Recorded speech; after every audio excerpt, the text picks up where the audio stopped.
ग़ुलाम हैदर लाहौर में मज़दूरी करे घर मोटींदड़ टंडो ग़ुलाम हैदर भरिसां ॻोठु कामाणी ख़ासकेली जो नौजवान पोरिया दिलबर हुसैन ख़ासकेली 15 ॾींहं खां रस्ते मां पुरस्कार नमूने ग़ाइब जॾहिं त क़ानूनी मदद न थियण ख़िलाफ़ पार्सन शहाबस स्टाफ वटि बदीन रोड ते एहतिजाजी मुज़ाहिरो कयो। उन मौक़े ते पीपल्स पार्टी साबिक़ चेयरमैन रईस पीर बख्श जांग मोहम्मद ओस्मान ख़ासकेली ऐं ॿियनि जो त असांजो नौजवान पोरियत गुज़िरियल 10 सालनि खां लाहौर में कमाईंदो हो, जेको 2 महीननि बाद मोकल करे वापसि ट्रेन ज़रिए घर अची रहियो हो त अचानक ग़ाइब थी वियो आहे। काफ़ी ॻोल्हा बावजूदि को ॾस पतो नाहे पइजी सघियो, जंहिं करे घर में रोज़ राणो आहे। हुननि जो वधीक चवणु आहे त ग़रीब मिसकीन आहियूं, कंहिंसां का दुश्मनी न आहे।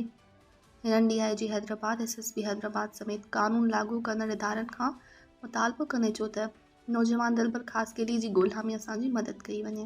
मज़ीद ख़बरनि ऐं तफ़सीलात लाइ विज़िट कयो असांजी वेबसाइट www.awamiNewsHD.com ऐं ॾिसंदा रहो अवामी न्यूज़ HD।